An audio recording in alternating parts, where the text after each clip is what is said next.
पुंडलीकवतारी विठ्ठल श्री ज्ञानदेव तुकाराम।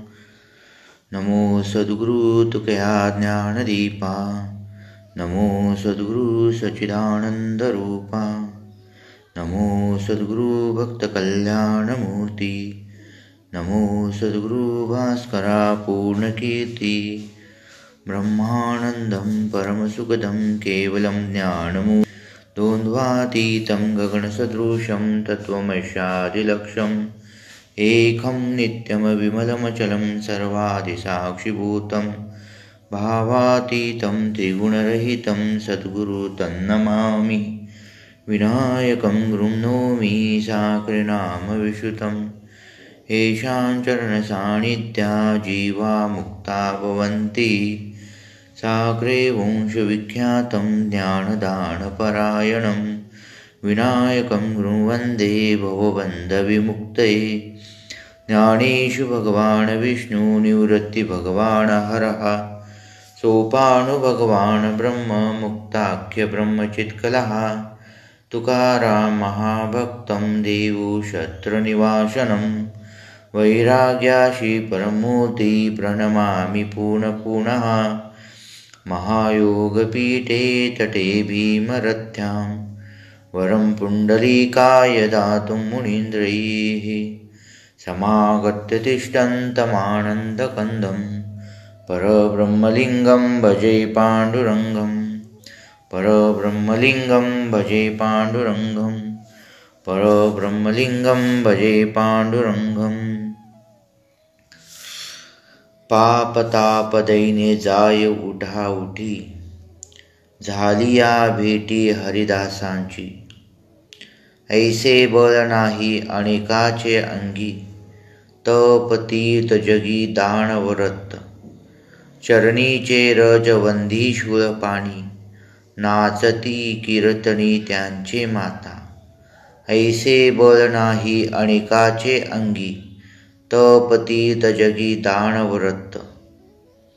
भवतरावया उत्तम हे नाव, बिजोनिधी पाव हात काही, तुका म्हणे मना झाले समाधान, देखिलिया चरण वैष्णवांचे, ऐसे बळ नाही अनेकाचे अंगी, तप तीर्थ जगी दानवरत। हा जो प्रवचन रूपी सेवेसाठी निवडलेला अभंग श्री जगद्गुरु तुकोबऱ्यांच्या गात्यातला अभंग आहे। आजची प्रवचनाची जी सेवा, ह्या सेवेचं जर काय निमित्त असेल तर भाद्रपद महिन्यामधील ही जी एकादशी आहे आणि ह्या एकादशीच्या निमित्ताने ही प्रवचन रूपी सेवा आहे। ह्या आधुनिक युगामध्ये ह्या मोबाईलचा वापर करून ही प्रवचन रूपी सेवा सगळ्यांच्यापर्यंत श्रवण व्हावं, एक सेवा सगळ्यांच्यापर्यंत पोचावं ह्या उद्देशाने ही केलेली सेवा आहे। वास्तविक पाहायला गेलं तर ह्या कोरोनामुळं काही लोकांना जाता येत नाही, येता येत नाही, अशा बंधना काळामध्ये हा विज्ञानानं केलेले प्रगती ह्याचा वापर करून ही प्रवचन रूपी सेवा एकादशी निमित्तानं घेतलेला जो अभंग आहे, ह्या अभंगावर प्रवचन रूपी सेवा करायची आहे। वास्तविक पाहायला गेलं तर सेवे लागी सेवक झालो, तुमच्या लागलो निज चरणा, अहो स्वामी तुकया देवा, यावरी न करावा हवे। सेवेसाठी निवडलेला अभंगाचा अर्थ असा आहे की हरिदासांचं जे काय महत्त्व आहे, हरिदासांच्या मध्ये जे काय एक प्रकारचं बळ आहे, त्यांच्या अंगामध्ये जे बळ आहे ते बळ आणि कुणाच्याही ठिकाणी नाही, म्हणजे अन्य कुठल्याही साधनामध्ये बळ नाही। असं त्यांच्यामध्ये काय बळ आहे तर महाराज म्हणतात की पाप ताप दैन्य जाय उठाउठी, झाली या भेटी हरिदासांची। त्या हरिदासांच्या भेटीमध्ये हे पाप ताप दैन्य जाण्याचं जे काय बळ आहे ते अनेका साधनेमध्ये बळ नाही. ऐसे बळ नाही अनेकाचे अंगी. हे बळ जर पाहायला गेलं तर अनेकाच्या अंगी नाही. अनेकाच्या अंगी हे बळ नाही म्हणजे महाराज म्हणतात की तप तीर्थ दान व्रत ह्या जगतामध्ये पाहायला गेलं तर तप तीर्थ आणि दान आणि व्रत ह्यांच्या ठिकाणी हे बळ नाही आहे की एकाच वेळेला पाप ताप दैन्य घालवण्याचं. असं बळ जर कोणाच्या ठिकाणी असेल तर फक्त ते हरिदासांच्या ठिकाणी आहे. आणि असे हरिदास जे आहेत त्या हरिदासांच्या चरणीचे रज वंधी शूळ पाणी. भगवान शंकर त्याचे चरणीचे शूळ काय करतात? रजवंधन करतात. नाचती कीर्तनी त्यांचे माता. जे असे जे हरिदास आहेत जे ज्यांच्या कीर्तनामध्ये नाचतात त्यांच्या चरणीचे जे रज आहे ते स्वतः भगवान शंकर त्याच्या अपेक्षा करतात आणि आपण माताला काय करतात? ते वंदन करतात. आणि असे जे हरिदास आहेत या हरिदासांचं जर सांगायचं झालं सामर्थ्य तर भव तरावया उत्तम हे नाव भिजवनिधी पाव हात काही. अनेक साधकासाठी भव तरावून जायचं असेल तर हे एक उत्तम नाव आहे. आणि ह्या नावामध्ये जर बसल्यानंतर पावही आणि हातही भिजत नाही परंतु तो तरुण जातो. असं जर काही असेल तर हे बळ फक्त हरिदासांच्या अंगामध्ये आहे. म्हणून तुका म्हणे मना झाले समाधान देखील या चरण वैष्णवांचे. असे जे हरिदास आहेत जे वैष्णव आहेत त्यांचं चरण पाहिल्यानंतर माझ्या मनाला समाधान वाटतं. आणि असं जे माझ्या मनाला समाधान करण्याचं जे बळ आहे ते हरिदासांच्या ठिकाणी आहे, बाकी कुणाच्या ठिकाणी नाही. म्हणून ऐसे बळ नाही अनेकाचे अंगी तप तीर्थ जगी दान व्रत. हा अभंगाचा सरळ अर्थ आहे. ह्या अभंगामधून जगद्गुरु तुकोबराय हरिदासांचं महत्त्व सांगतात. संतांचं वैष्णवांचं महात्मे हरिदास हे अनेक जरी शब्द असले तर ह्याच्यामधून जगद्गुरु तुकोबराय जे विशेष महत्त्व सांगतात ते हरिदासांच्या भेटीचं महत्त्व सांगतात. जीवनामध्ये हरिदास भेटणं हे फार महत्त्वाचं आहे. आणि हरिदासांच्या भेटीचं जर काय खरं महत्त्व असेल तर जीवनामध्ये असणारं जे पाप ताप आणि दैन्य ह्याला हा जो जीव त्रस्त झालेला आहे हे पाप ताप दैन्य ह्याचं उठाउठी निघून जाण्याचं जर सामर्थ्य कोणाच्यात असेल जर बळ कोणाच्यात असेल तर ते हरिदासांच्या मध्ये आहे. वास्तविक पाहायला गेलं तर पाप म्हणजे तरी काय आणि ताप आहे तो किती प्रकारचा आहे, नेमकं दैन्य तरी कशाचं आहे जीवाला. जीवाच्या ठिकाणी पाप आहे, जीवाच्या ठिकाणी तापही आहे आणि जीवाच्या ठिकाणी दैन्यही आहे. आणि नेमकं पाप म्हणजे तरी काय आणि ताप हा त्रिविध प्रकारचा आहे तो जातो तरी कसा आणि दैन्य जे आहे जीवाला लागलेलं आहे हे तरी कसं जातं आणि हे तिन्ही एका वेळेला जातं तेही हरिदासांच्या भेटीमध्ये ते कसं जातं. कारण का हरिदासांच्या भेटीमध्ये इतकं सामर्थ्य आहे म्हणतात महाराज की पाप सहज जातं. नेमकं पाप तरी कशाला म्हणावं आणि पाप कशाला म्हणायचं. आणि हे पाप जे आहे हे पाप जर महाराज म्हणतात पाप म्हणजे तरी काय, वेद निषिद्ध कर्म आहे त्यालाच पाप म्हणतात. वेदानं जे विहित कर्म सांगितलेले आहे ते करणं हे पुण्य आहे, परंतु वेदानं जे निषिद्ध म्हणून कर्म सांगितलेले आहे त्याचं आचरण करणं आणि ते जीवाकडनं घडणं ह्यालाच पाप म्हटलेलं आहे. आणि जीव जो आहे हा पाप पुण्यातीत आहे, कारण का त्याच्या ठिकाणी पापही आहे पुण्य आहे. काही लोकांना पाप आणि पुण्य आजच्या काळामध्ये मान्य नाही आहे. काही लोक पाप मानत नाहीत, काही लोक पुण्यही मानत नाहीत. परंतु ज्या वेळेला जीवाच्या ठिकाणी अनुकूल परिस्थिती निर्माण होती त्यावेळेला त्याचं पुण्य उदयाला येतं, आणि प्रतिकूलता परिस्थिती होती त्यावेळेला त्याचं पाप उदयाला येतं. ज्या अर्थी जीव सुख आणि दुःख हे दोन्ही भोगतो त्या अर्थी तो पाप पुण्यामध्ये सापडलेला आहे. आणि मनुष्य देह जेव्हा मिळतो त्यावेळेला पाप पुण्य हे समान करूनच त्याला मनुष्य देह मिळतो. म्हणजे पाप जीवाच्या ठिकाणी आहे, मग ते ओळखायचं कसं? तर त्याचं ओळखायचं पाप कसं म्हटलं तर एक त्याचं विशेष आहे की पाप त्याचं ओळखायचं असेल तर जीवाला दुःख भोगायला येणं हेच त्याचं पापाचं लक्षण आहे. अनेक रोग त्याच्या जीवनामध्ये येणं हे पापाचंच लक्षण आहे, आणि जीवाला सुख होणं हे त्याचं पुण्याचं लक्षण आहे. कारण का तुका म्हणे पापे येती रोगाची या रूपे. जीवाच्या ठिकाणी जे पाप आहे ते येतं, ते कशा प्रकारे येतं? दुःख घेऊन येतं जीवनामध्ये, आणि पुण्य येतं ते सुख घेऊन येतं. आणि हरिदासांच्या भेटीमध्ये एक विशेष आहे, ते पाप आणि पुण्य म्हणजे सुख आणि दुःख ह्याच्या पलीकडे जे सुखरूप अवस्था आहे या स्वरूपाला ते प्राप्त करून देणारं राहतं.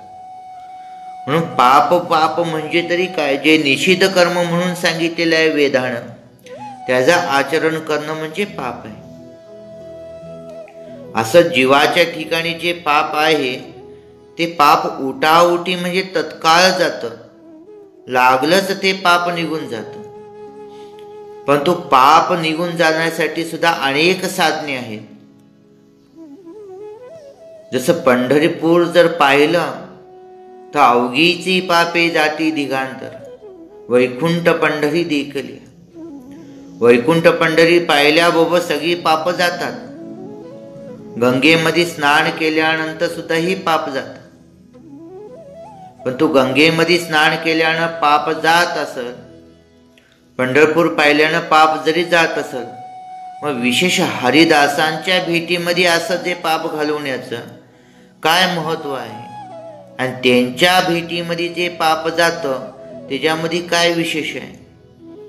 तर ह्यांच्या ठिकाणी पाप घालवण्याचं सामर्थ्य आहे. गंगेमध्ये तीर्थक्षेत्रामध्ये पाप घालवण्याचं सामर्थ्य, पण तो पाप पुन्हा तो निषिद्ध कर्माचं आचरण करणार नाही ह्याचं मत त्याला काय आहे महाराज? काही त्याला सांगता येत नाही. पुन्हा जर त्यानं निषिद्ध कर्माचं आचरण केलं तर त्याच्या जीवनामध्ये पाप घडतं, आणि निषिद्ध कर्म करायला होती ते वासना, आणि ही जी वासना आहे ही वासना हरिदासांच्याच भेटीमध्ये जाते. म्हणजे पापाला जे काय मूळ आहे वासना किंवा पापाचा बाप जो लोभ आहे, अशी जी आशा आहे त्याची जर मुळासहित जर कोण घालवून असेल तर संत आहेत. मनुष्य ज्या वेळेला निषिद्ध कर्म करतो त्यावेळेला त्याचं पाप वाढत जातं. परंतु एक विशेष असं आहे की ज्या वेळेला पाप जावं असं वाटत असेल तर हरिदासांच्या भेटीमध्ये जे सामर्थ्य आहे त्याच्यामध्ये काय विशेष असेल तर एक विशेष असं आहे की पाप निर्माण करण्याची जी वासना आहे त्याच्या सकटच निवृत्त करतात ते. म्हणून पाप जातं.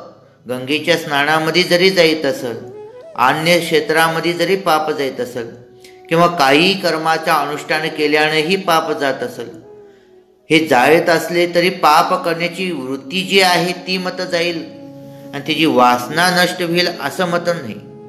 पण तो हरिदासांच्या भेटीमध्ये पाहिलं तर पाप करण्याची जी वासना आहे त्याच्या समूळ नष्ट करतात. हे सामर्थ्य आणि हे बळ जर कोणाचं असेल तर हरिदासांच्या ठिकाणी. ज्यांनी रामायण लिहिलं आणि त्याप्रमाणे भगवान रामचंद्र प्रभूंनी आचरण केलं असं जर पाहायला गेलं, जर तो वाली आणि ते वाल्मिकी ऋषी झाले, ह्याचं कारण काय असेल तर त्यांच्या जीवनामध्ये इतकं पाप होतं की हरिनाम सुद्धा त्यांना उच्चारण करता येत नव्हतं, इतकं पाप होतं. आणि तीर्थ जसं घालवतं त्याप्रमाणे भगवंताचं नामही पाप घालवतं. नाम संकीर्तन साधन पे सोपे, जळतील पापे जन्मांतरीचे. अनेक जन्माचं पाप घालवण्याचं नाम संकीर्तनामध्येही ताकद आहे, शक्ती आहे.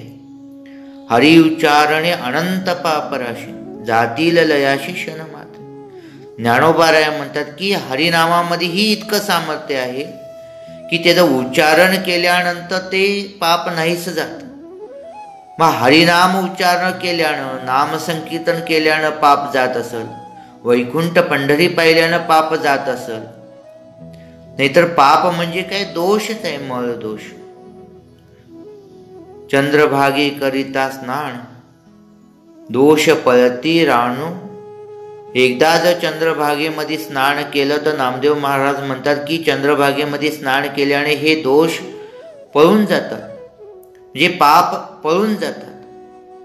मग असं जर पाप जात असतील, म्हणजे तीर्थाच्या ठिकाणी, क्षेत्राच्या ठिकाणी आणि भगवंताच्या नामाच्या ठिकाणी हे सामर्थ्य आहे पाप नष्ट करण्याचं.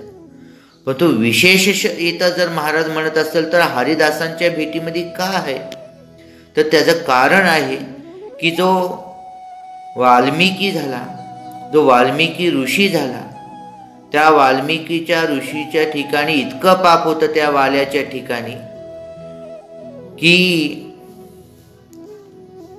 त्याच्या ठिकाणी इतकं पाप होतं की त्याला भगवंताचं राम नाम उच्चारण करण्यासाठी सांगितलं नारदाने, परंतु तेही त्याला राम राम म्हणता येत नव्हतं. इतकं राम राम न म्हणता तो मरा मरा म्हणून तरला. एवढं त्या सामर्थ्य आहे नामामध्ये. परंतु ते नाम देण्यासाठी सुद्धा हरिदासांची भेट झाली तरच आपल्याला नाम भेटतं. म्हणून पाप घालवण्याचं जरी नामामध्ये सामर्थ्य असेल, परंतु ते नाम देण्याचं मात्र सामर्थ्य कोणाकडे असेल तर त्या हरिदासांच्याकडे. म्हणून हरिदासांच्या भेटीमध्ये फार विशेष आहे. कारण का तिथे राम नाम होईल श्रवण, घडील भोजन उच्छिष्टाचे. कारण का हरिनामाचं श्रवण घडण्यासाठी, हरिनाम देण्यासाठी जर कोण असेल तर हरिदासाशिवाय कोणी देत नाही.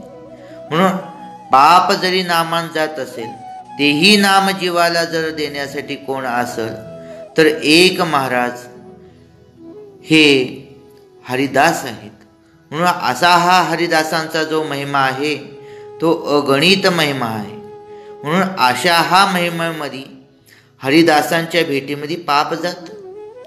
नवे नवे हरिदासांचा नसता वारा जरी आपल्या अंगाला आला तरीही पापाचं काय होतं महाराज, समूळ नाश होऊन जातो. जसा वाल्याचं उदाहरण घेतलं तर तो महापापी होता, त्यानं ब्रह्महत्या केली होती. आणि इतकं ब्रह्महत्या केल्यानंतर सुद्धा त्याचं इतकं पाप होतं. परंतु नारदांची ज्या वेळेला त्याला भेट झाली, आला शीतल शांतीचा वारा, तेने सुख झाले ह्या शरीरा, फिटला पातकांचा थारा. वास्तविक पाहायला गेलं तर हरिदासांच्या भेटीचा वारा जरी आला तर मनुष्याचं पाप राहत नाही. जसं वाल्याचा आणि नारदांचं ज्या वेळेला भेट होती आणि त्या भेटीमध्ये ज्या वेळेला नारदांचा जो वारा येतो वाल्याच्या शरीरावर आणि त्यावेळेला वाल्मिकी पाहायला गेलं तर वाला हा महापापी होता. आणि तो महापापी असून सुद्धा पुराण प्रसिद्ध बोलिले वाल्मिकी, नामे तिने लोक उद्धरले. असं जे त्याच्या मुखामध्ये नाम येण्यासाठी आणि त्याला नाम देण्यासाठी जर कोणाची भेट झाली असेल तर नारदांची भेट झाली. आणि त्या नारद मुनींची ज्या वेळेला भेट होती त्यावेळेला त्यांचा जो शीतल वारा त्याच्या अंगावर गेला आणि त्यावेळेला त्याचा सगळा पापाचा जो काय होतं, त्यानं जे काय पाप केलेलं होतं त्याचा सगळा थारा मोडला, नाहीसा झाला. आणि मग त्याच्या ठिकाणी भगवंताच्या ठिकाणी त्याची प्रेरणा झाली आणि तो प्रवृत्त झाला भगवंत साधनेमध्ये. आणि त्यावेळेला भगवंत साधनेमध्ये प्रवृत्त झाल्यानंतर त्याला नारदांनी मंत्र दिला आणि तो मंत्र ज्या वेळेला दिला त्यावेळेला त्याला नाममंत्र दिलं आणि त्या नाममंत्रानं त्याचं काय झालं, पाप गेलं. म्हणजे नामाने जरी पाप जातं हे जरी असलं, परंतु नाम देण्यासाठी सुद्धा एक हरिदासांचीच भेट व्हावी लागते, हेही तितकंच महत्वाचं आहे. म्हणून पहिल्या इथं जगद्गुरु तुकोबाराय म्हणतात की पाप जातं, पण तू पाप जाण्यासाठी सुद्धा काय व्हावं लागतं, हरिदासांची भेट व्हावी लागते. नामामधनं जरी पाप जात असेल तर नाम देण्यासाठी सुद्धा काय महाराज, हरिदासांचीच भेट व्हावी लागते. म्हणून पाप हे जर जात असेल तर हे कुणाच्या भेटीमध्ये जातं, तर हरिदासांच्या भेटीमध्ये पाप जातं. अन्यांच्या भेटीमध्ये पाप जाईल हे जर सांगता येत नाही, पण तो हरिदासांची भेट झाली तर पाप नष्ट व्हायला तर किंवा ते पापाचा थारा मोडण्यासाठी काही वेळच लागत नाही.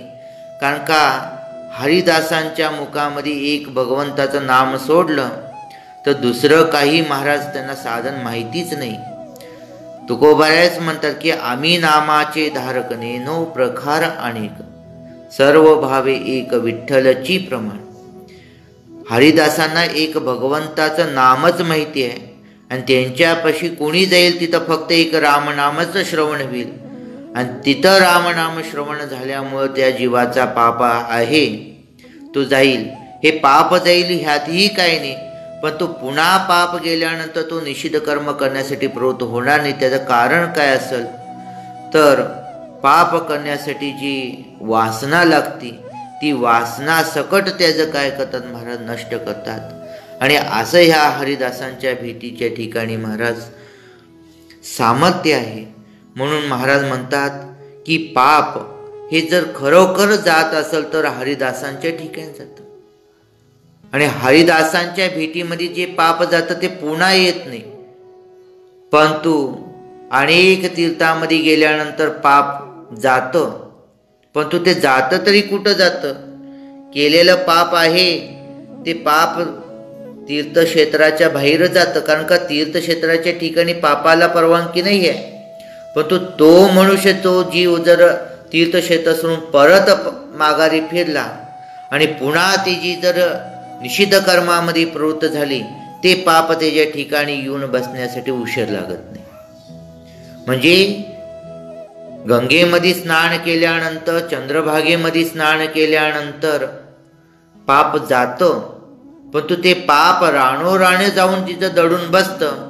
पुन्हा तो परत आल्यानंतर ते पाप मत त्याच्या माथ्यावर पुन्हा येतं, परंतु ते पाप नष्ट करण्याचं आणि ते पाप करण्याची जी वृत्ती आहे, जी निषिद्ध कर्माची जी प्रवृत्ती आहे, जी वासना आहे, ती जर नष्ट करण्याचं सामर्थ्य कोणामध्ये असेल तर एका हरिदासांच्या भेटीमध्ये आहे. कारण का जोपर्यंत जीवाकडून निषिद्ध कर्म होईल, कारण का कर्मामध्ये दोन प्रकार सांगितलेले. पाप म्हणजे तरी काय, पाप म्हणजे निषिद्ध कर्माचं आचरण करणं हेच पाप आहे. वेदाने जे करू नको म्हणून सांगितलेले आहे ते जीवानं जर कर्म केलं तर त्याच्याकडनं पाप घडतं. महाराजांनी दोन विठाळ सांगितलेले, एक परद्रव्य आणि एक परस्त्री. हे निषिद्ध मानलेले आहे साधकासाठी.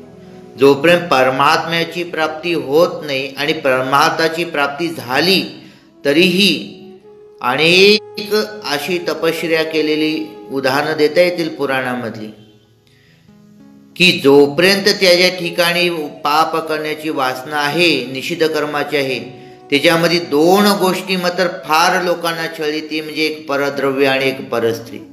ह्या दोन्हीचा जोपर्यंत जीवाच्या ठिकाणी विठाळ येत नाही तोपर्यंत त्या जीवाच्या ठिकाणी निषिद्ध कर्म करण्याची प्रवृत्ती जात नाही. म्हणून हे निषिद्ध कर्म करण्याची जी प्रवृत्ती आहे ही नष्ट करण्याचं जर सामर्थ्य कुणाकडे असेल, फक्त एक हरिदासांच्या भेटीमध्ये आहे. म्हणून पाप जर समूळ जात असेल तर पाप जात ह्यात विशेष नाही आहे. पाप जाण्यासाठी अनेक साधनं आहेत. प्रायश्चित्त कर्म केल्यानंही निषिद्ध कर्माचं आचरण झाल्यानंतर त्याला जर प्रायश्चित्त कर्म केलं तर त्याचं पाप निवृत्त होईल, पण तो पुन्हा पाप करण्याची वृत्ती निवृत्त होईल हे सांगता येत नाही. म्हणून त्याची पाप प्रवृत्त करण्याची म्हणजे निषिद्ध कर्मामधून त्याला जर काढून आणि विहित कर्मामध्ये प्रवृत्त करण्याचं जर कार्य कोण करत असतील तर एक हरिदास करतात आणि त्यांच्या भेटीमध्ये घडतं. म्हणून पाप जे आहे हे पाप समूळ नष्ट करण्याचं जे कार्य आहे आणि ते पाप जिथून उत्पन्न होतं ते निषिद्ध कर्मापासून त्याच्या सकट जर हे वासने सकट जर नष्ट करण्याचं सामर्थ्य कुणाकडे असेल तर महाराज म्हणतात हे सामर्थ्य फक्त हरिदासांच्या भेटीमध्ये. म्हणून पाप जर खरोखर जात असेल तर हरिदासांच्या भेटीमध्ये जातं. जसं ज्या वाल्याचं पाप गेलं त्याला राम राम म्हणता येत नव्हतं, मरा मरा म्हणून त्यानं काय झाला महाराज भगवंताची प्राप्ती करून घेतली. हे फक्त एका हरिदासाची भेटीचं सामर्थ्य आहे. म्हणजे त्याच्या जीवनामध्ये नारदांचं ज्या वेळेला भेट होती आणि त्या नारद मुनींच्या भेटीचं हे सामर्थ्य आहे. म्हणून पाप जर एवढं वाल्यासारखं जर पाप कुणीच केलेलं नाही पण तो एवढं जर पाप केलेलं असलं तरी सुद्धा त्याच्या हरिदासाच्या भेटीमध्ये नष्ट होतं. म्हणून हे पाप जातं ते हरिदासांच्या भेटीमध्ये जातं असं महाराज म्हणतात. दुसरं सांगतं की पाप ताप. ताप जे आहे हे ताप 3 प्रकारचे आहेत. हे ताप जे सांगितलेले आहे हे त्रिविध दुःख जे आहे आध्यात्मिक, आदिभौतिक आणि आदिदैविक हे 3 जे ताप आहेत हे ताप जे आहे ते हरिदासांच्या भेटीमध्ये ही जातात. परंतु एक त्याच्यामध्ये असं चिंतन करण्याची गोष्ट आहे की आध्यात्मिक, आदिभौतिक आणि आदिदैविक. आध्यात्मिक ताप म्हणजे शुद्धाधिकादीपासून होणारा जो त्रास आहे. आदिभौतिक म्हणजे सर्प जीव मात्राकडून होणारा जो त्रास आहे. आदिदैविक म्हणजे हे पिशाच वगैरे म्हणजे अदृश्य असताना सुद्धा ते जे आपल्याला जे बाधा होणारे आहे अशा 3 ताप आहेत. मी ह्या 3 तापाची निवृत्त करण्यासाठी काही पूर्वमीमांसा सांगतं. पूर्व पक्षाचं मत असं आहे की तुम्हाला हरिदासांचीच भेट काय गरजेची आहे. कारण का पूर्व पक्षाचं असं मत आहे की शुद्धाधिकाची जी आहे ती तुम्ही मिष्टान्न खाल्ल्यानंतर तुमची भूक निवृत्ती होईल. सर्प इत्यादी लोकांच्याकडनं तुम्हाला जे अन्य प्राण्याकडनं अन्य जीवाकडनं जे तुम्हाला जे त्रास होणार आहे त्याचे काही सर्प मित्र आहेत, काही त्याचे उपाय आहेत, ते केल्यानं तुम्हाला त्यांच्यापासून निवृत्त होईल. तुम्हाला हरिदासांची भेटीची काय गरज आहे. किंवा बाकीच्या ह्या मंत्रतंत्राद्वारा तुम्हाला जे आदिदेविकापासून होणारे जे आहेत त्यातनंही तुम्हाला सुटका होईल. पण तो एक गंमत आहे, ह्यात बाकीच्या उपायानं हे त्रिविध दुःख जातील. पण तो त्रिविध ताप जरी जात असले पण तो त्रिविध ताप घालवण्याचं जे मूळ कारण हे त्रिविध तापाला काय असेल ते फक्त हरिदासांच्या भेटीमध्ये जातं. कारण का त्रिविध ताप जे आहे ते त्रिविध ताप घालवणं ह्याला फार महत्त्व असं मानलेलं नाही आहे संप्रदायामध्ये. वास्तविक पाहायला गेलं पाप घालवणं ह्यालाही महत्त्व नाही, ताप घालवणं ह्यालाही महत्त्व नाही. परंतु त्याची प्रवृत्ती कुठनं आहे आणि त्याचं जे मूळ कारण काय आहे त्या कारणासहित निवृत्ती करणं ह्याला फार महत्त्वाचं आहे. आणि हे हरिदासांच्या भेटीशिवाय होत नाही. पाप उत्पन्न होण्यासाठी जी वासना जशी आहे निषिद्ध कर्माची त्याप्रमाणे ताप जे आहे त्रिविध प्रकारचं, ह्या त्रिविध तापाला जे काय कारण असेल तर ह्याचं अविद्या किंवा स्वस्वरूपाचं जे अज्ञान आहे हे अज्ञान ह्याला कारण आहे. कार्याची निवृत्ती काही उपयोगाची नाही, कारणासहित निवृत्ती झाली पाहिजे. कारण का आत्यंतिक निवृत्ती झाल्यानंतर त्याला फार महत्व आहे. आणि आत्यंतिक निवृत्ती फक्त हरिदासांच्या भेटीमध्ये. लयरूपी निवृत्ती काय कामाची नाही आहे. कारण का लयरूपी निवृत्ती ती फक्त तेवढ्याच वेळापुरती आहे, त्याचा काही वेळेची मर्यादा ठरलेली आहे. मग पुन्हा तो जीव त्या दुःखामध्ये पुन्हा तो दुःखी होतो. म्हणजे ह्या तापाचं जे मूळ जे आहे हे कारण काय असेल तर अविद्या आहे. म्हणजे ह्या अविद्येचं जे अज्ञान आहे, ह्या अज्ञानासहित निवृत्ती करण्याचं सामर्थ्य कोणाचं आहे? फक्त हरिदासांचं आहे. जसं लयरूपी निवृत्ती म्हटलं तर झाडं असतं, त्या झाडाला जर वर पानं तोडली, फांद्या तोडल्या, तर ते पुन्हा ते झाड काय होतं? ते वाढत जातं. आणि ते झाड वाढायला लागलं, मग पुन्हा ते पानं वाढतात, पुन्हा फांद्या वाढतात, पुन्हा ते शेतकऱ्याला काय करतं? ते पिकासाठी वसपी करतं. ज्या वेळेला ते बांधाकडेला झाड असतं त्याला काय करावं लागतं? पुन्हा बेनावं लागतं. मग एक वर्षी बेनलं तर चालत नाही, त्याला सारखं बेनावं लागतं. आणि सारखं बेनल्यानंतर त्याला काय करावं लागतं? तर दरवर्षी त्याला बेनावं लागतं, त्याच्या पानं फांद्या छाटावं लागतं. नाही तर ते पीक जे असतं शेतामध्ये ते पीक येत नाही. मग ते पीक येण्यासाठी काय करावं लागतं? त्या झाडाची जी वसपी आहे, तर त्या झाडाचं जर मुळासकट नष्ट केलं, म्हणजे त्याची जर आत्यंतिक निवृत्ती केली, तर ते पुन्हा त्या पिकाला काही धोका ठरत नाही. त्या पद्धतीप्रमाणे ह्या जीवाच्या ठिकाणी हे ताप आहेत, हे तापाची लयरूपी निवृत्ती करून काय उपयोग नाही. त्याची आत्यंतिक निवृत्ती करणं फार महत्त्वाचं आहे. आणि त्याची आत्यंतिक निवृत्ती कशामध्ये आहे? तर त्याचं कारणासहित म्हणजे अविद्येसहित नाश करणं ह्याला फार महत्त्व आहे. त्याला गमतीन जर उदाहरण सांगायचं झालं तर न्हाव्याकडे गेल्यानंतर हे दाढी केस हजामत करून आल्यानंतर पुन्हा एक 10-15 दिवस गेल्यानंतर पुन्हा न्हाव्याकडे जावं लागतं. परंतु ज्या मनुष्याला टक्कल पडलेला आहे त्याला विचारा की केव्हा न्हाव्याकडे जावं लागतं म्हणून.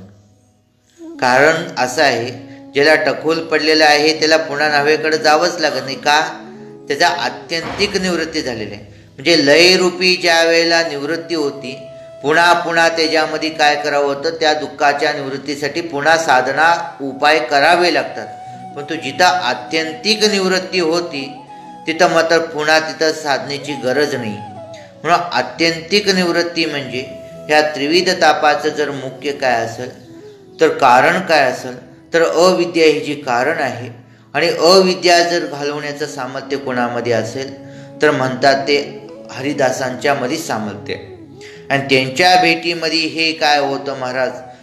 ताप त्याच्या कारणासहित कार्याची निवृत्ती होती. म्हणून पाप ताप हे जातं, अनेकाच्या ठिकाणी जातं, परंतु विशेष करून कारणासहित निवृत्ती जर होत असेल तर फक्त ती हरिदासांच्या भेटीमध्ये होती. म्हणून पाप ताप दैने जाय उठावटी. दैने म्हटल्यानंतर जीवाला एक दैन्य आहे. दैन्य म्हणजे जन्म मरण हे सर्व जीवांना लागलेलं आहे. आणि हे जन्म मरण घालवण्याचं सामर्थ्य एक हरिदासांच्या ठिकाणी, म्हणजे एक संतांच्या ठिकाणी. कारण का? संताविन प्राप्ती नाही ऐसी वेद देती, किंवा हरिप्राप्तीशी उपाय धरावे संतांचे पाय. तेने साधती साधने तुटती भवाचे बंधने. जर जीवाच्या ठिकाणी जर खरोखर दैन्य असेल, हा पुन्हा जन्माला येणं पुन्हा मरणं हा दैन्य, म्हणजे असा हा जो जन्म मरण रूपी जो दैन्य आहे हा हरिदासांच्या ठिकाणी घालवण्याचं सामर्थ्य आहे. पाहायला गेलं तर ईश्वराच्या ठिकाणीही सामर्थ्य नाही आहे. ते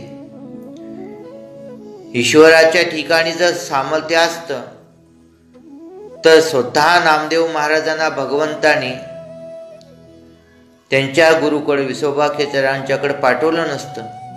म्हणजे ज्या वेळेला भगवंत स्वतः नामदेव महाराजांना त्यांना गुरूंच्याकडे पाठवतात आणि हे हरिदासांच्याकडे पाठवतात.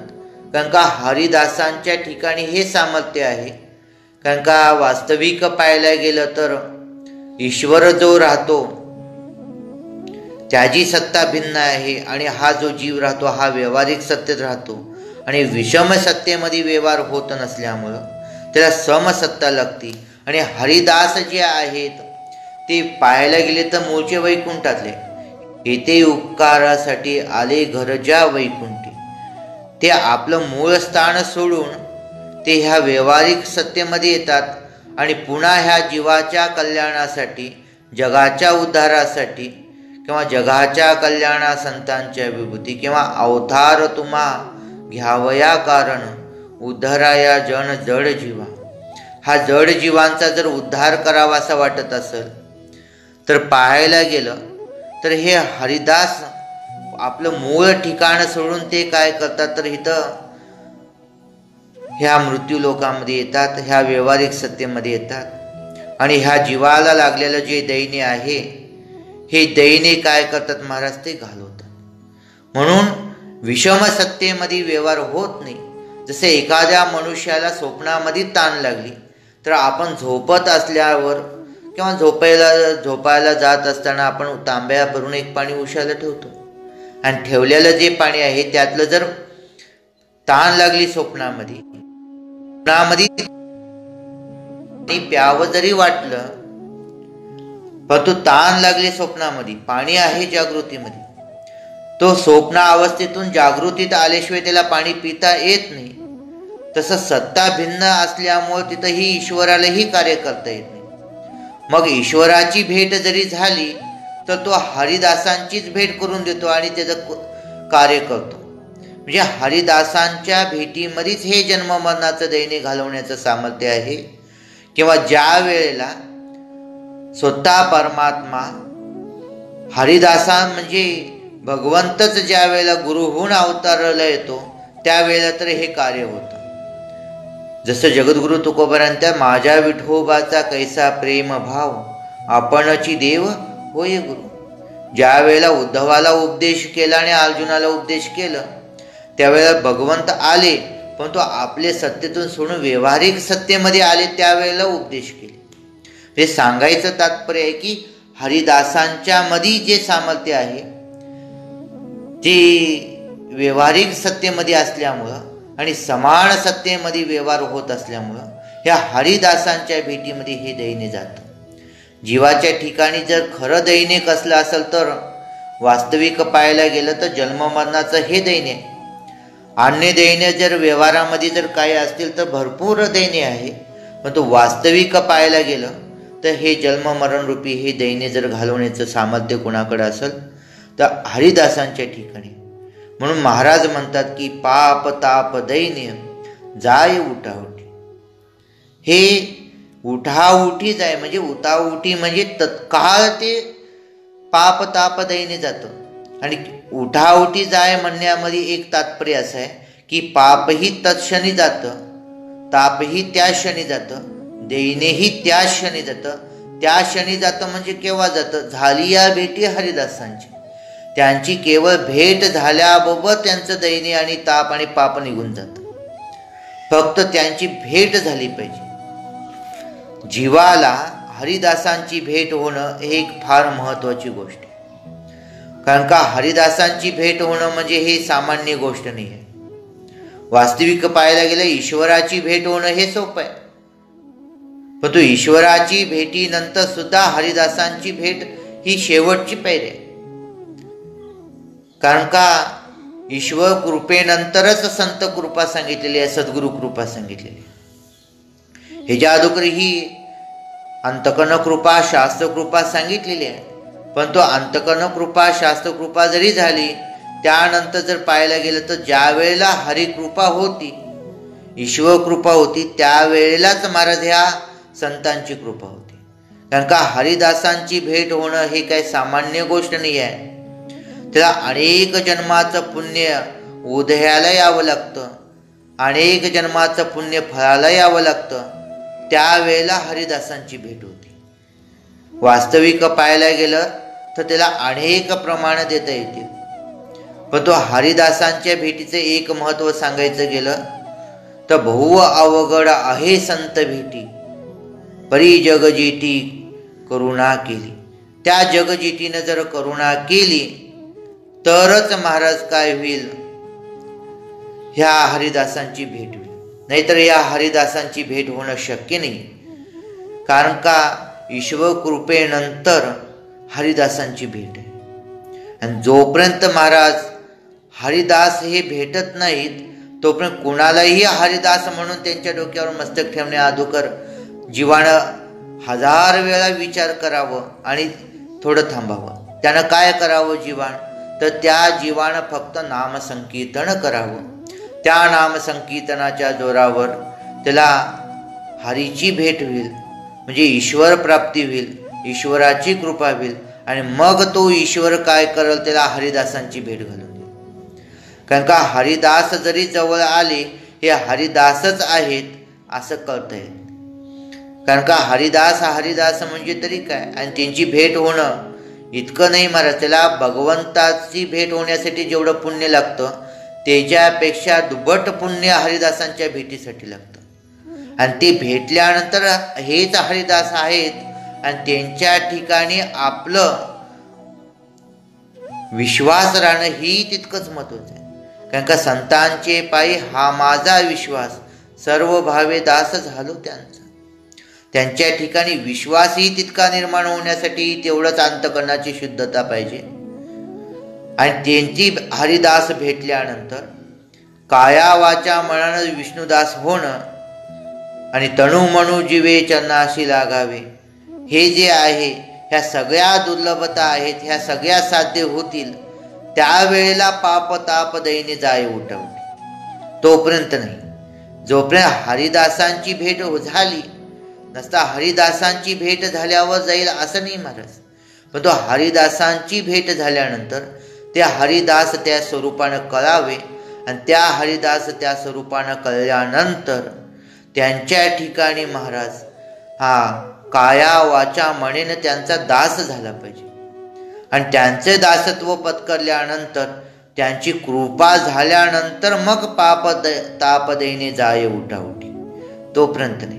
पण तो हरिदास जे आहेत, म्हणजे हरिदास कुणाला म्हणावं? ह्याचा सरळ जर अर्थ करायचा झाला, ज्यांचं दासत्व हरीनं पत्करलं त्याला हरिदास म्हणावं, किंवा हरीचंच दासत्व ज्यांनी पत्करलं त्यांना हरिदास म्हणावं. त्यांच्या अंतकरणामध्ये अन्य विषयी कुणाचाही भाव नाही. अनन्य भावानं ज्यांनी फक्त हरीना शरण गेले असे एक हरिदास होतील. किंवा ज्यांना हरीनी ज्यांचं दासत्व पत्करलं महाराज, न सांगता करी सर्व कामी, ज्या भक्तांचं महाराज दासत्व पत्करलं. वारकरी संप्रदायामध्ये एक विशेष असं आहे महाराज की हरिदास जेवढे होऊन गेले, निवृत्तीनाथापासून निरोबऱ्यापर्यंत जेवढे संत होऊन गेले, त्यांच्या सगळ्या हरिदासांचं दासत्व हे भगवंतानं पत्करलेलं आहे. सगळ्यात मोठं उदाहरण असेल तर कावडीनं पाणी वाहण्याचं काम कोणी केलं महाराज? तर नाथ महाराजांच्या घरात स्वतः हरी करत होता. हरी स्वतः त्यांच्या घरामध्ये पाणी वाहत होता. इतकंच नाही महाराज, ज्या वेळेला ते चंदन उघडायचं आणि ते उघळल्याला चंदन लावायचं कोणाला? हरीलाच. पण ते उघडून द्यायचं कोण? हरीच द्यायचं. हा म्हणजे ज्यांचं दासत्व हरीनं पत्करलं त्यांना हरिदास म्हणतात.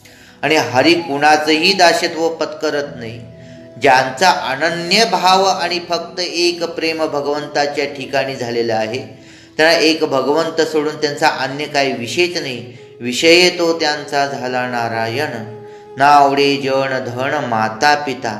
एक त्यांचा विषय फक्त नारायण झालेला आहे, अन्य विषय त्या ठिकाणी नाही. असे जे आहेत, असे जे हरीचे दास आहेत, अशा हरिदासांची भेट होणं आणि त्या हरिदासांची भेट झाल्यानंतर त्यांच्या ठिकाणी आपलं सगळं तन मन धन हे समर्पण केल्यानंतर मग म्हणतात महाराज की पाप ताप दैने जाय उठाउटी, झाली या भेटी हरिदासांची. महाराज म्हणतात की असा हरिदासांच्या भेटीमध्ये सामर्थ्य आहे की हे सगळं उठाउटी जातं. आणि एक जातं एक राहत असं नाही, हे तिन्ही एका क्षणाला जातात. मग असं हे तिन्ही एका क्षणाला जात असल्यामुळं असं ह्या हरिदासांच्या भेटीमध्ये सामर्थ्य आहे, असं बळ आहे. मग असं बळ कुणाच्या ठिकाणी आहे काय सांगा? ऐसे बळ नाही अनेकाचे अंगी. असं बळ आहे का कुणाच्या अंगामध्ये? असं बळ कुणाच्या अंगामध्ये नाही आहे. फक्त एकच बळ ह्या पृथ्वी आणि ह्या भूतलावावरती आहे, ते फक्त हरिदासांच्या शरीरामध्ये बळ आहे. असं बळ महाराज म्हणतात की कुणाच्याच ठिकाणी नाही. मग असं बळ नाही कुणाच्या अंगी, ऐसे बळ नाही अनेकाच्या अंगी. ऐसे बळ नाही अनेकाच्या अंगी म्हणजे कुणाच्या अंगी नाही?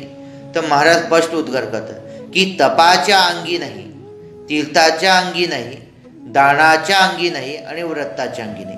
ह्या जगतामध्ये तुम्ही म्हणाल की हरिदासांच्या अंगी बळ जे आहे ते बळ अनेकाच्या नाही म्हणजे नेमकं कुणाच्या आम्हाला सांगा. तर महाराज म्हणतात असं बळ नाही. बरोबर आहे, कुणाच्या अंगी नाही तर तपाच्या ठिकाणी नाही. तप जे आहे, तप म्हणजे महाराज ज्ञानोबांनी तप म्हटलं तर त्याला एक कालावधी ठरलेली आहे. 12 वर्ष जिथं पूर्ण होतं त्याला तप म्हणतात. आणि त्याच्यामध्ये सातत्य जे आहे ते न खंड होणं ह्याला तप म्हणतात.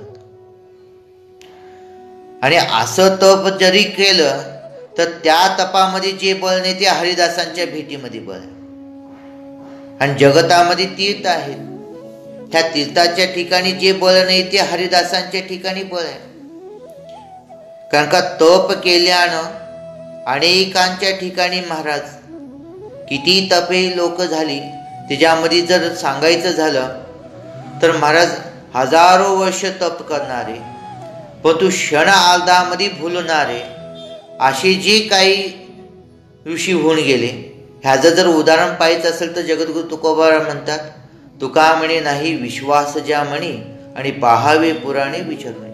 तुम्ही पुराणामधल्या सगळ्या कथा बघा की ज्याने ज्याने तप केलं, ज्याने ज्याने तीर्थथण केलं, ज्याने ज्याने दान केलं, ज्याने ज्याने व्रत केलं, त्यांच्या अंगामध्ये असं बळ आलं का? ज्यांच्या अंगामध्ये हरिदासांच्या भेटीमुळे बळ आलं ते नाही. ज्याने हरिदासांच्या भेटीचे जे बळ अंगामध्ये आहे ते असं बळ मात्र तपाच्या ठिकाणी नाही. तुम्ही कुठल्याही प्रकारचं तुम्ही तप करा नाही. ह्या जगतावरती किंवा ह्या भूतलावावर तीर्थ आहे. सगळ्यात मोठं तीर्थ सांगितलेले हे गंगा हे तीर्थ सांगितलेले. हे गंगा जे आहे महाराज हे मोठं तीर्थ आहे. हा भगीरथानं काय केलेलं आहे महाराज? कैलासावरून आणलेलं आहे. आणि हे कैलासावरून जरी आणलेलं असलं तर हे तीर्थ सुद्धा पुनीत होण्यासाठी हरिदासांच्या चरणाची अपेक्षा करतं. किंबहुना ही गंगा सुद्धा हरिदासांच्या चरणाने पुन्हा ती पुनीत होती. म्हणजे असं जर बळ आहे का तीर्थाच्या ठिकाणी? ते जीवाला जरी पाप घालवत असेल परंतु तिचं पाप घालवण्याचं सामर्थ्य मग हरिदासांच्या ठिकाणी. मग आता खरं सांगायचं झालं तर बळ कुणाच्या अंगामध्ये? तीर्थाचं पाप घालवण्याचं जे ज्या सामर्थ्य आहे चरणामध्ये, किंबहुना जगतामध्ये तेच तीर्थरूप आहेत, जगतामध्ये तेच क्षेत्र आहेत. मग असे तीर्थ असणारे, असे क्षेत्र असणारे जे हरिदास आहेत आणि अशा हरिदासांच्या ठिकाणी जे बळ आहे ते तीर्थाच्या ठिकाणी नाही. का नाही? तर त्यांना सुद्धा पुनीत होण्यासाठी हरिदासांच्या चरणाची अपेक्षा करावी लागते. मग दानाचा तर विषय सोडा. दान करायचं म्हटल्यानंतर ह्या दानाच्या ठिकाणी सुद्धा बळ नाही. दानाच्या ठिकाणी जे बळ आहे ते काय आहे महाराज?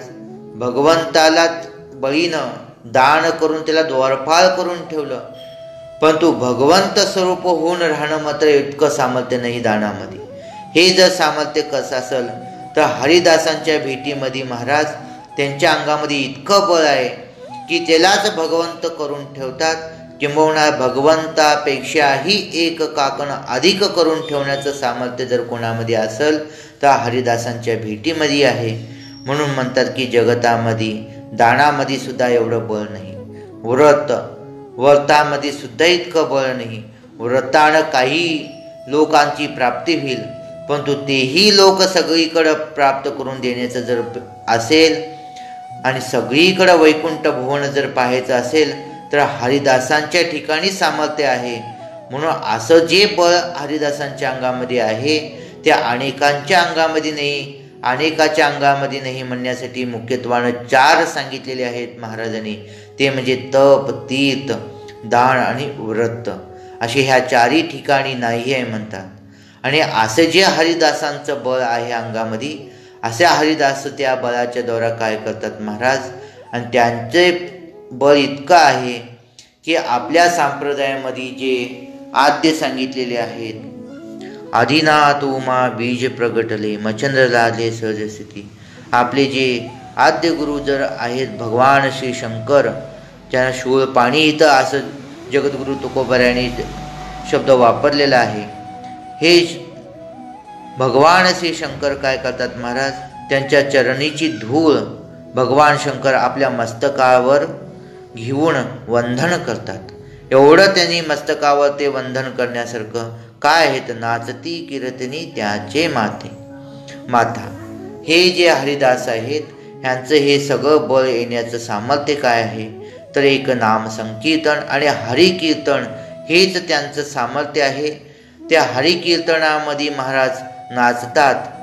कसं नाचतात महाराज तर ते हरिकीर्तनामध्ये जे नाचतात की इतकं रममाण होतात की तिथं देहभान हरपतो. हा इथं भगवंताचाही देहभान हरपला की नाचता नाचता देवाचा गळला पितांबर. इतकं नाचतात हरिदास. हे महत्वाचं नाही की त्यांच्या कीर्तनामध्ये भगवंत सुद्धा महाराज नाचतो की भगवंताला तो पितांबर केव्हा गळून गेला ह्याचंही भान राहत नाही. असे जे हरिदास आहेत त्यांनी जीवनामध्ये साधन काय केलं तर त्यांनी कीर्तन हे साधन केलं. आणि जीवनामध्ये हे नाम संकीर्तन जे आहे किंवा सदा नाम घोष करू हरिकथा तेने सदा चित्ता समाधान, किंवा जगद्गुरु तुकोबराय म्हणतात आमच्या जीवनामध्ये कायासुद्धा ब्रह्मरूप होण्यासाठी आम्ही जर काय साधन केलं असेल तर ब्रह्मरूप काया होत असे कीर्तनी. हे कीर्तन हे असं आमच्या जीवनामध्ये जे साधन आहे की कायेला सुद्धा आम्ही ब्रह्मरूप केलं आणि काया ब्रह्मरूप झाल्यामुळं ते कीर्तनामध्ये नाचतात.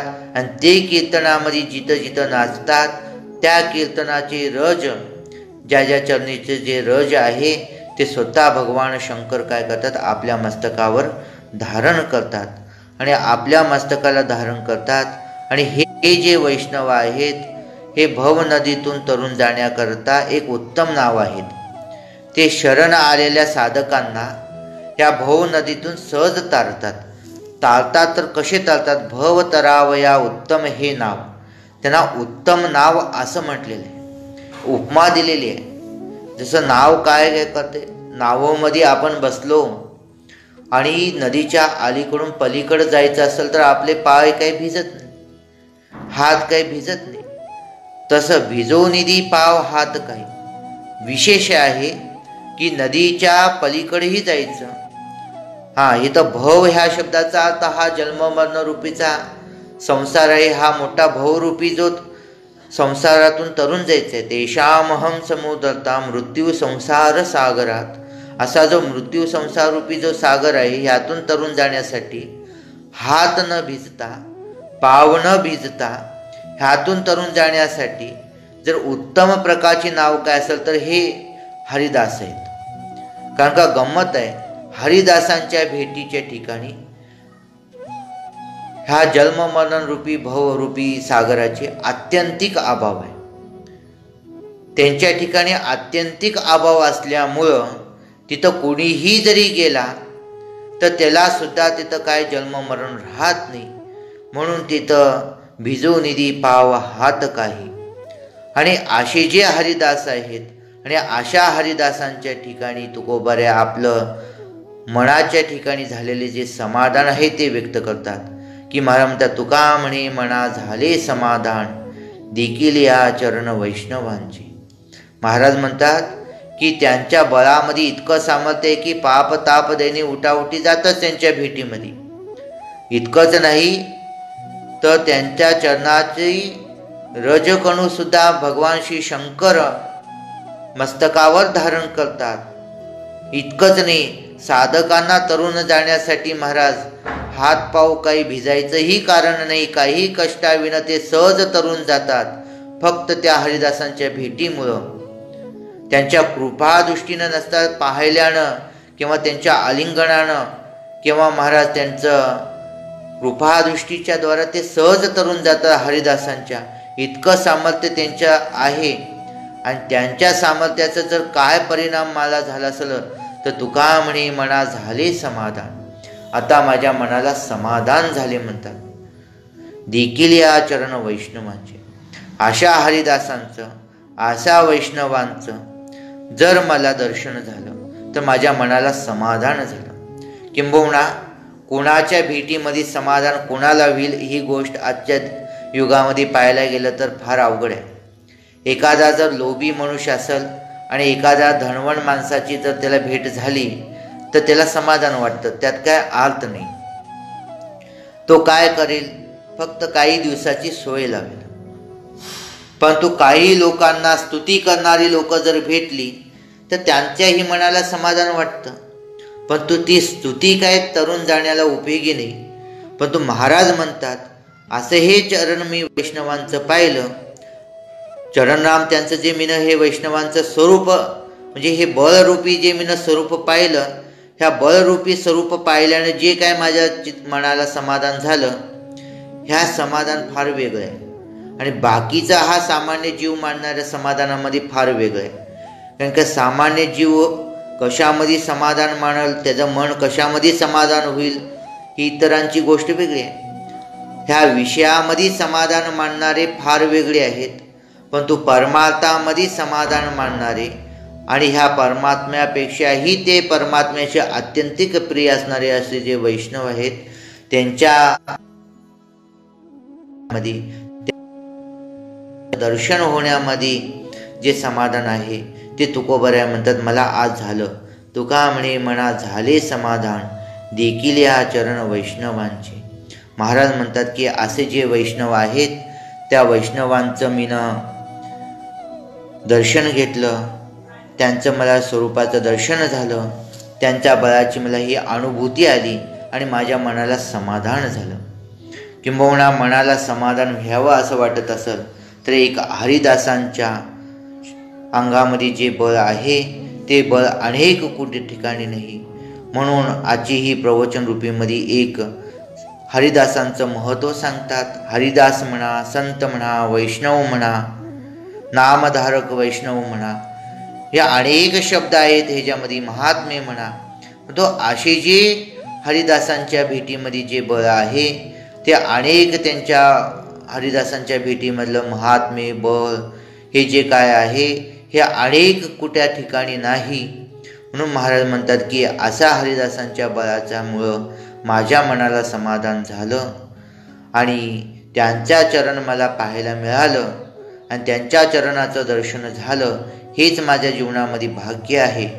म्हणून महाराज उद्गार करतात की पाप ताप दैने जाय उठाउटी, झाली या भेटी हरिदासांची. ऐसे बळ नाही अनेकाची अंगी, तप तीर्थ जगी दान व्रत, चरणीचे रज वंदी शूळ पाणी, नाचती कीर्तनी त्याचे माता. भवतरावया उत्तम हे नाव, भिजो निधी पाव हात काही. तुका म्हणे मना झाले समाधान, देखील या चरण वैष्णवांचे. वास्तविक पाहायला गेलं तर आपली वेळीची मर्यादा संपलेली आहे. वेळीचा मर्यादा लक्षात घेऊन ह्याचं काही अल्पशा बुद्धीने चिंतन केलं. वास्तविक पाहायला गेलं तर माझा काही अधिकार नाही, पण ते एक चिंतन करावं. काळ सारावा चिंतनी, एकांतवासे गंगा स्नानी. फक्त चिंतन करावं म्हणून हे चिंतन मांडलेलं आहे. जे चुकीचं आहे ते माझा अल्पशाय बुद्धीचं आहे, ते मला परत करावं. आणि जे काही घेण्याजोगं असेल ते गुरुवर्य महाराजांचं आहे. हे महाराजांचं असल्यामुळे त्यांच्या चरणी समर्पण करू. श्री विठ्ठल रुक्मिणी प्राण संजीवनी, श्री सद्गुरु चरणी रुक्मिणी प्राण संजीवनी जे आहेत भगवान श्री सद्गुरूच्या चरणी समर्पण करू. रुक्मिणी प्राण संजीवनी श्री विठ्ठलाच्या चरणी समर्पण करू आणि सेवेला थांबू.